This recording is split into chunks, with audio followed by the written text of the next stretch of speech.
हे शिवसैनिक आहे, हे कडव्या बाळासाहेबांच्या विचारांचे आहेत, धर्मवीर आनंद दिघे साहेबांच्या विचारांचे आहेत.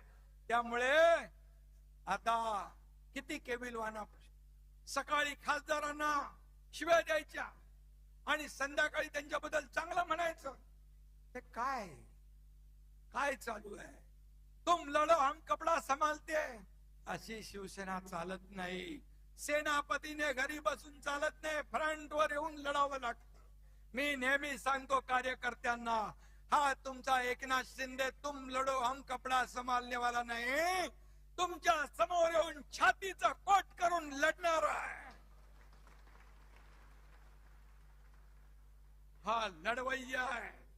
आणि म्हणून काय लढले? महापालिका गेल्या, जिल्हा परिषदा गेल्या, ग्रामपंचायती गेल्या, म्हणाले आम्हाला वाऱ्यावर सोडलंय. फक्त मुंबई सोन्याचं अंड देणारी कोंबडी म्हणून तिकडे जोर लावला. परंतु तुम्ही मुंबईकरांनी महायुतीने कामाला पसंती दिली. मी मुख्यमंत्री झाल्या मुंबईतले सगळे रस्ते कॉन्क्रीटचे झाले पाहिजे. मी आणि देवेंद्रजींनी निर्णय घेतला, आता कॉन्क्रीटचे रस्ते मुंबईत पाहतोय. 100% कॉन्क्रीटचे रस्ते पुढच्या वर्षभरात होते. विकास झाला. बाळासाहेब ठाकरे आपला दवाखाना काढला 250. एसटीपी नव्हते, ते एसटीपी आपण सुरू केले. मेट्रो बंद होती, मेट्रोची कामं सुरू केली. कोस्टल रोड सुरू केला, अटल सेतू सुरू केला, समृद्धी महामार्ग सुरू केला, सगळं सुरू केलं. आणि त्यामुळे मुंबईकरांनी भरभरून महायुतीला युतीचा विजय केला. आणि ज्यांनी 25 वर्ष मुंबईला सोन्याची अंडी देणारी कोंबडी म्हणून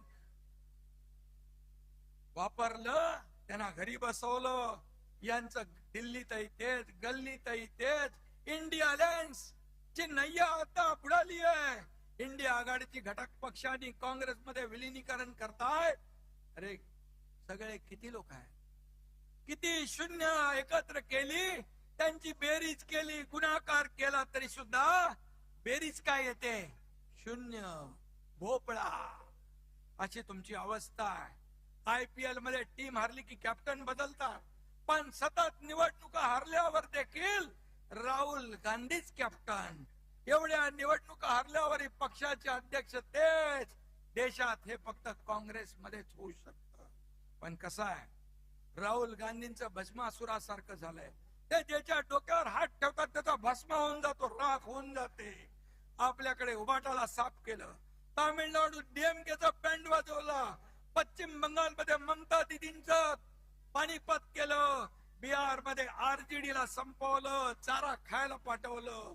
राहुल गांधींनी काँग्रेसची तर वाट लावलीच, पण ज्यांना ज्यांना काँग्रेस बरोबर घेतलं त्यांचाही बँड वाजवून टाकला. एक म्हणतो आपण, जिसके साथ जाऊंगा उसकी नैया डुबाऊंगा, हे त्यांचं कर्तृत्व आहे. ना मैं जीतूंगा ना मैं जीतने दूंगा.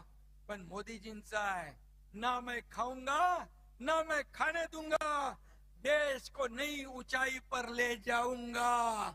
नेशन फर्स्ट आणि काँग्रेसचं करप्शन फर्स्ट, हा फरक आहे. आणि म्हणून मी आपल्याला जाता जाता एवढंच सांगतो, सबका साथ, सबका विकास, सबका विश्वास, सबका प्रयास, हे आपलं घोषणा भारताच्या विकासाचा मूलमंत्र आहे. जेव्हा देश आपल्या स्वातंत्र्याच्या शतक महोत्सव साजरा करेल तेव्हा विकसित आणि आत्मनिर्भर भारत